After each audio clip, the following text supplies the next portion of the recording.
Tonight, the world on edge, waiting and watching how Israel will respond after vowing to exact the price following Iran's unprecedented missile and drone barrage, as calls for de-escalation ring out around the globe.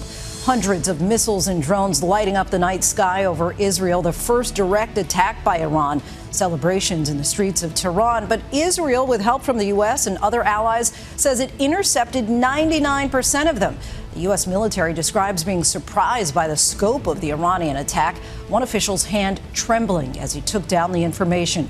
President Biden meeting with G7 leaders and telling Prime Minister Netanyahu that Israel won and not to risk an escalation. House Republicans prepare to vote on more military aid to Israel, but will that include help for Ukraine? We have team coverage tonight with Britt Clennett, Martha Raddatz, Mary Bruce, and Jay O'Brien. Also tonight, 3 straight days of severe weather. Nearly 70 million Americans could be impacted, beginning with the Northeast. Damaging winds and hail moving in tonight. Our weather team times it all out. History will be made in a New York courtroom as Donald Trump is set to become the first ex-president to stand trial on criminal charges. What's at stake in his hush money trial? The former president claims there's no way to find an impartial jury in Manhattan. Gun violence spirals in Chicago. At least 40 people shot across the city this weekend. A 9-year-old girl among those killed. No one to turn to. Who guards the guards? Our ABC News investigation reports on more than 2,500 claims of sexual abuse against the probation department that's supposed to protect at-risk youth. The fight over O.J. Simpson's money. The executor of his estate says Ron Goldman's family will get zero, nothing. Out of control, a car goes airborne, slamming into a house. What happened to the driver? And America Strong tonight. One marathoner's journey takes him to every corner of the country and back to Boston. From ABC News World Headquarters in New York, this is World News Tonight. Good evening, everyone. Thanks so much for joining us on this busy Sunday. I'm Lindsay Davis. As we come on the air, much of the world is on edge, waiting for Israel's response to the large-scale attack by Iran. And tonight, we are learning that attack, the first direct strike on Israel from Iran, was much more forceful than U.S. defense officials anticipated. Iran and its proxies fired more than 300 missiles and drones at Israel. Most of those weapons were intercepted by Israel's Iron Dome defense system. President Biden urging restraint from Israel. The president spent much of the weekend huddled in the Situation Room, meeting with world leaders and his advisors. We have team coverage tonight with the latest developments from the region and here at home. ABC's Britt Clennett watched the attack unfold this weekend and leads us off from Jerusalem. Tonight, the world waits for Israel's next move after last night's unprecedented direct attack from Iran on Israeli soil. Prime Minister Benjamin Netanyahu spending hours with his war cabinet today preparing for a response. Explosions visible over Jerusalem last night as air sirens rang all throughout the country. Those sirens going off in Jerusalem. We've just heard several interceptions. You can see missiles flying over there. There are about 4 in that direction.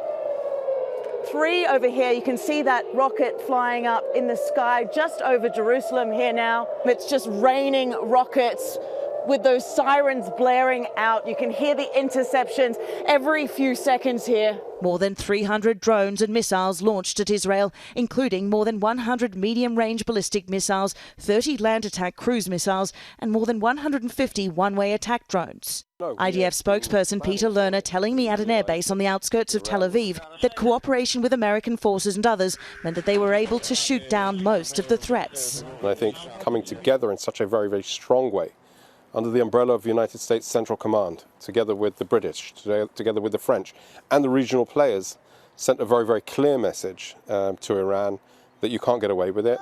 But some missiles did make it past their defences. In a video circulating online, verified by ABC News, you can see missiles striking Israel's Nevatim Air Force Base. Iranians claim this was the site responsible for the strike on an Iranian consulate in Syria earlier this month that killed top commanders. The president today meeting with leaders of the G7 to try and stabilize the situation and avoid further escalation. And while U.S. officials drive home the ironclad support for Israel and its right to defend itself, there are also calls for restraint. We don't seek a war with Iran. We don't seek an escalated tensions in the region. We don't seek a wider conflict. Lindsay, Israel's war cabinet spent hours meeting today, but sources say no final decision has been made about a response to Iran's attack last night. And an IDF spokesperson telling me tonight the military has submitted a wide spectrum of options to the political echelon to calculate the next steps. Lindsay. Israel still weighing its response. Britt, thank you.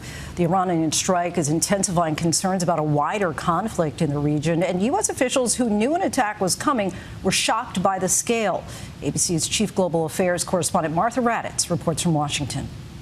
Tonight, a senior U.S. official telling ABC News that the U.S. had only been expecting Iran to fire perhaps a dozen ballistic missiles. Instead, with swarms of drones approaching Israel, the head of U.S. Central Command, General Eric Kurilla, informed the national security team of a stunning new number. There would likely be more than 100 ballistic missiles launched.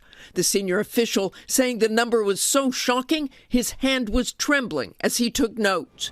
The U.S. had already pre-positioned additional defense assets in the Red and Mediterranean seas, and with the help from the U.K. and others, the Iranian missiles were tracked from the moment they were launched, with a near-perfect record of interceptions. Yet Iran's president claiming his country taught Israel a lesson. And Iranians were seen cheering on Tehran's streets. At the same time, Tehran warning Israel that any new adventures against the interests of the Iranian nation would be met with a heavier and regretful response. Well, Tehran's massive attack has largely been a failure. A senior official saying tonight that Iran's intent was clearly to be highly destructive, causing significant damage and death in Israel. Lindsay? Martha, thank you.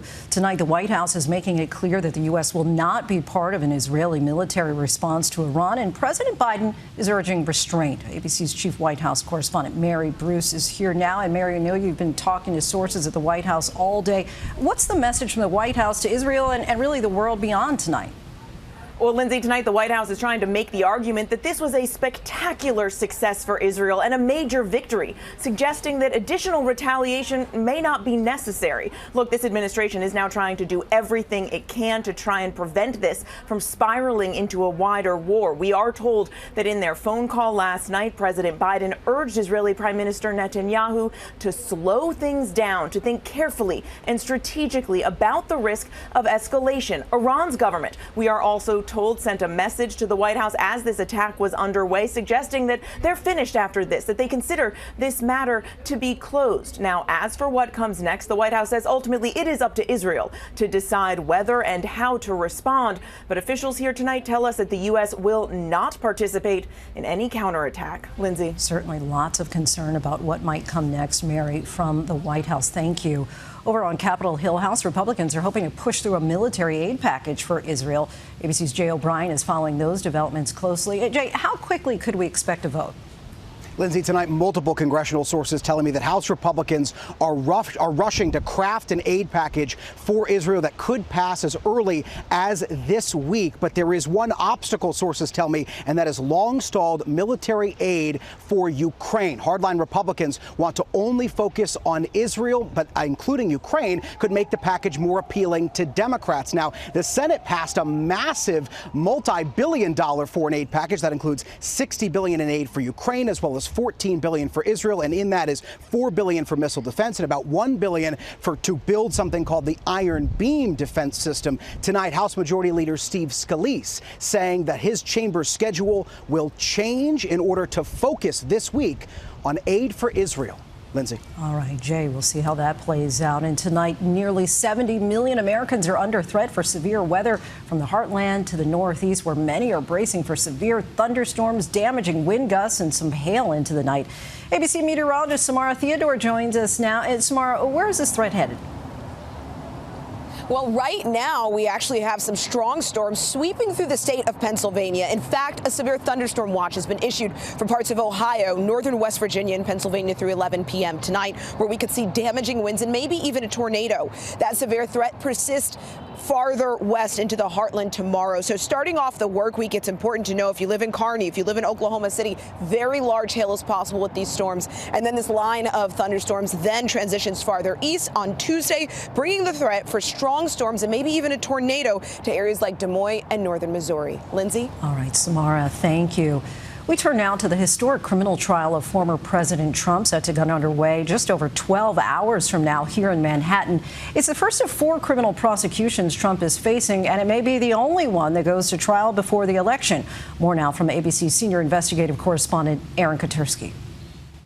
In little more than 12 hours, Donald Trump will become the first former president to stand trial as a criminal defendant. Lawyers will start whittling a jury pool of hundreds to 12, plus 6 alternates. Jury selection is largely luck. It depends who you get. Prosecutors have said there's no chance of finding potential jurors without an opinion of Trump. The judge will insist that that view should not get in the way of being fair and impartial. So potential jurors will be asked 42 questions, including whether they've attended a Trump campaign event, follow him on social media, or have strong feelings about how he has been treated. Trump has complained too many potential jurors have been exposed to negative stories about him. It's very unfair that I'm having a trial there. He sought to postpone the trial so it can be moved out of Manhattan. The judge refused, though, saying pretrial publicity was at least in part of his own doing. Far from the prestige of the White House and the glitz of his golf clubs, Trump will sit in a drab courtroom while prosecutors try to prove he falsified business records to hide hush money payments to porn actress Stormy Daniels before the 2016 election. Trump denies those charges, but if he's convicted, he faces the possibility of up to 4 years in prison. And Lindsay, while he could still run for president, he would not be able to vote for himself. Lindsay. Many find that perplexing. Aaron Katersky, our thanks to you. And now we want to turn to another big story tonight. ABC News and other major broadcasts and cable networks are pressing for both former President Trump and President Biden to commit to taking part in televised debates ahead of the general election. Let's bring in ABC's White House correspondent Mary Alice Parks. Mary Alice, the debates have been a centerpiece of the campaign for the past 50 years. Why are the networks making this appeal? Yeah, Lindsay, this is an unusual move. Very public pressure. All 5 major broadcast and cable networks, the AP, USA Today, and others, saying collectively that this decades-old tradition of presidential debates should continue, that it is essential for voters. Now, former President Donald Trump has challenged Biden to debate, but he is not committed to any specifics. Of course, he skipped all of the Republican primary debates, and the Republican National Committee said that it was barring its candidates from participating in the traditional general election debates. President Biden, too, has been asked repeatedly if he will commit. He also has not. He said that it will depend on Trump's behavior. And, of course, just this weekend, a new New York Times Siena poll, Lindsay, finding this race as tight as ever, virtually tied. Mary Alice, our thanks to you. And we turn now to the violent weekend in Chicago, where at least 40 people were shot, 7 people were killed. Authorities say 4 children were among the victims in one incident. Details now from ABC's Alex Perez. Tonight, Chicago police combing for suspects after a deadly weekend of gun violence, multiple incidents injuring at least 40 people and killing 7, including 9-year-old Ariana Molina. EMS Plan 1 for multiple people shot, 2021 West 52nd Street. This, the aftermath after the girl was killed Saturday night. A witness telling police a black sedan approaching a crowd of people gathered outside for a celebration on the city's south side. A gunman then opening fire. 11 people hit, 4 of them children. Little Ariana shot in the head, dying from her injuries. Her heartbroken father tells ABC News she was wonderful and helpful and was everything to me. The shooting, police say, was likely gang-related. The offender's actions, make no mistake, are horrific and unacceptable in our city. The incident comes just hours after community activists marched calling for peace. We're all hurting, and we all saying enough is enough. And not just Chicago coping with gun violence this weekend. Overnight in Dallas, 9 people shot after a party there ended. Authorities say a 21-year-old woman struck in that shooting died at the hospital. And Lindsay, 2 of the children injured here in Chicago were hospitalized in critical condition. No arrests have been made. Lindsay? Just agonizing there, Alex. Thank you. And turning now to the big day for women's college basketball. The WNBA draft gets underway tomorrow. Earlier, the national champion South Carolina Gamecocks celebrating their title win. Caitlin Clark and Iowa losing in the final game to South Carolina. And tonight, an exclusive look at the Superstars' competitive spirit. On the day my older brother learned to ride his bike with no training wheels, I did too, because I was so mad that like he could do it, but I couldn't. There's the princess. Caitlin had a small pink bike, and we really hadn't taught her how to ride the bike, but we were teaching Blake. So I like got out my pink bike and I'm like, Mom, take my training wheels off, let's go. The pedal that's up, put your other foot Katie, down. now that Blake's learned to ride, Katie's giving it a shot and she's doing quite well. If my brother can do this without training wheels, I can do this without training wheels. Born with that competitive spirit and that exclusive look from Full Court Press releasing next month. Clark, of course, is expected to be the first pick in Brooklyn tomorrow on ESPN, and she's already boosting ticket sales. ABC's Ike Ajachi joins us now from the draft stage. Lindsay, after a historic record-breaking season, Caitlin Clark is expected to head to the Indiana Fever Monday night right here at the Brooklyn Academy of Music. Now, Clark is getting credited for being a leading figure for growing the women's game, coming off a heartbreaking loss in the championship game where 18.9 million people tuned in, the most watched college women's game ever. Now, the Indiana Fever confirming a spike in ticket interest for their upcoming games. Now, between Caitlin Clark, Cameron Brink, Angel Reese, and others, this draft class is expected to be one of the best draft class in recent WNBA history, where 1,000 people will get to witness it for themselves for the first time since 2016. Lots of excitement already building. Ike, thank you. There's so much more ahead on World News Tonight this Sunday. Our ABC News investigation found shocking allegations against a department that's supposed to help at-risk youth. And a terrifying crash caught on video. What happened to the driver?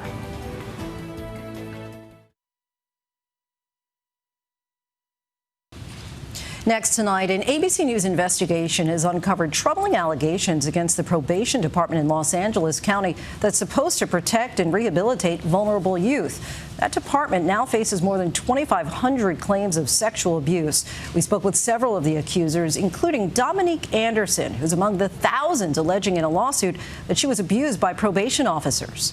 He was really interested in the fact that I was so young. Can you explain what you feel happened over the course of time with him? He was interested in me. He paid me for sex, and that's what I did. You're not old enough to consent. And that's the tough thing about being a victim. You never see it that this person is abusing their authority. You don't see it as them preying on you as being a child. You see it as this is a man of power. This is a man of affluence. This is an educated man. He's not a probation officer. He's a supervisor. Dominique says after she reported being sexually abused by one of her probation officers, she was then approached by a female staff member asking her not to blow the whistle. She said, he has a daughter. He has a career. He has a lot to lose. What did you lose? I think I lost my innocence, my self-esteem. Some of the accused probation officers have retired and are still being paid their pensions. Their attorneys and LA County deny all the allegations. You can watch our full report, No One to Turn to, Who Guards the Guards, Tuesday on ABC News Live Prime beginning at 7 p.m. Eastern. Still ahead, O.J. Simpson is gone, but the fight over his money may just be getting started. To the index, and a spectacular crash captured by a doorbell camera. A car went airborne and slammed into a garage in Southern California. Remarkably, first responders say the driver suffered only minor injuries. The executor of O.J. Simpson's estate is vowing to fight any effort by Ron Goldman's family to collect money from their wrongful death judgment. Simpson, who died Wednesday, was acquitted in a criminal trial in the murders of Goldman and Simpson's ex-wife Nicole, but he was found liable in civil court in order to pay more than $33 million to the families. When we come back, he may not be the fastest, but he's accomplished something few marathoners have ever done. Finally, a runner's journey comes full circle. On the eve of the Boston Marathon, Scott Klein among the crowd of more than 30,000 runners picking up a race bib. I am not particularly gifted or fast, but I would say that I'm pretty persevering. Tomorrow, he'll tie up his sneakers for a repeat appearance after 37 years. I ran with two friends of mine from law school in 1987, really on a lark. After 25 years of practicing law and raising 3 children with his wife, Michelle, he started running again. And that led to a kind of strange and amazing odyssey, which led me over the last 10 years to run a marathon in every state. From Alaska to North Dakota, Alabama to Vermont. Tomorrow, running is part of a team supporting the Stepping Strong Center for Trauma Innovation. Tonight, he shares this message. If you have the opportunity to get off the couch and walk a little bit and then run a little bit, just keep going. Great advice. Have a great night. Thank you for making World News Tonight with David Muir, America's most watched newscast.